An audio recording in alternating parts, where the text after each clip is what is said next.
How important is the look of a product? How am I looking? Hey, by the way, have you noticed? Le Belle, she'd have gone. 22 pounds. Not bad, huh?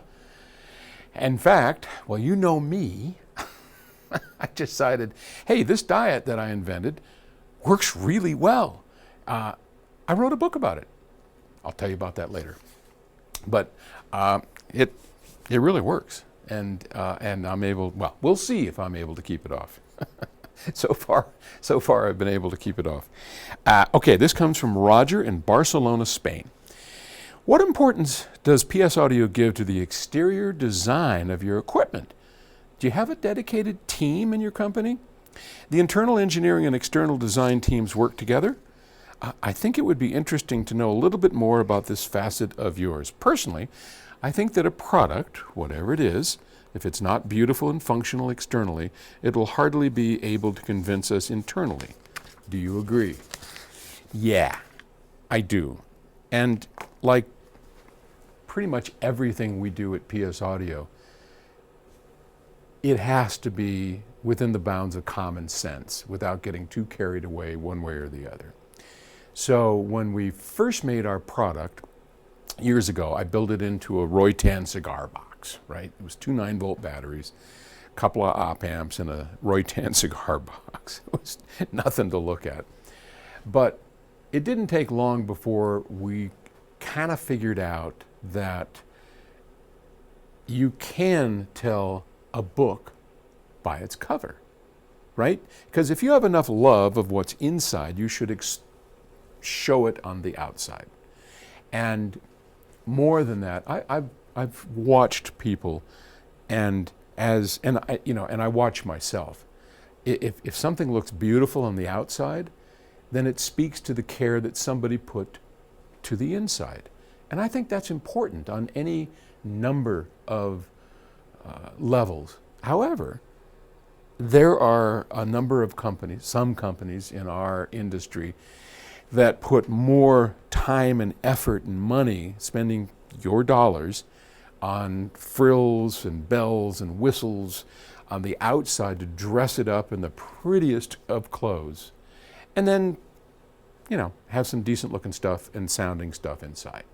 They spend more attention to the outside than they do the inside. And the opposite is also true, right? I mean, I can't tell you the number of sort of hobbyist companies in our industry that put all their efforts into the insides and then throw it in a box and say it's good.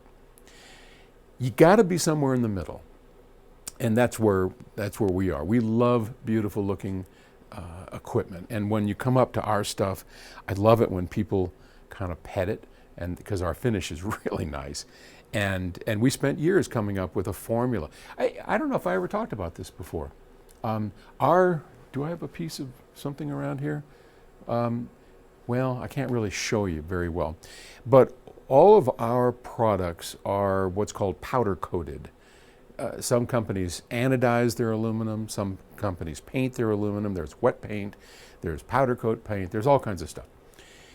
We have found great success over the years, and we've done all of it, but we found great success over the years with a process called powder coating. And it's a pretty simple process. You take a powdered paint, it's not wet, and you spray it onto electrically charged metal. And it's electrically charged because it attracts the paint and then holds it on. And then you take it into an oven and you bake it, and that just locks it in. I mean, it's rock hard, bulletproof paint. And it's consistent. We're wet painting, you got the skill of the guy that's, going after it. But more than that, one of the things we worked on that we're kind of proud of is fingerprinting. You don't think about stuff like that, right? So I've always hated it when you touch a piece of gear, especially black stuff, and you touch a piece of gear and your fingerprints are on it or a smudge, and then you gotta, hopefully you can get it off. And I wanted to build products that didn't fingerprint, that didn't smudge. Well, we went to all kinds of chemists and vendors. Finally, one chemical engineer at Cardinal Paints came up with a solution that we have used ever since. And it's really tricky.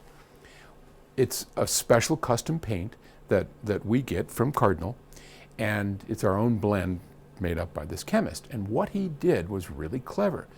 He added paraffin wax to the powder so that there's a small amount of wax, you'd never know it, but just a small amount of wax permanently embedded into this hard paint.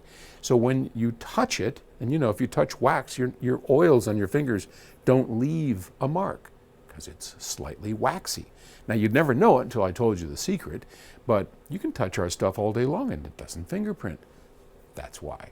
So, but to answer the rest of the question without getting too long, yeah, we have a dedicated team. We have 2 full-time mechanical engineers, Chet and Bill, and then we also have Chris, who is running our speaker division, and those, between the 3 of them, they work on a program called SolidWorks, which is this 3-dimensional modeling program that we can design and craft our look and our feel and then spin it around and see what it looks like, and then it spits out a design. And we have, well, there's 50 people here, so we get opinions from everybody, but those are the core members of the team that do our industrial design, and they're very talented.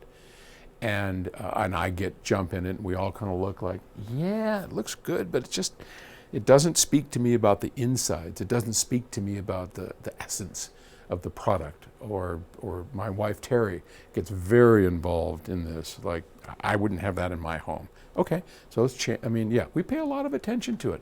But we try and keep everything expense-wise in balance. So yes, we have a team. Yes, it's extremely important.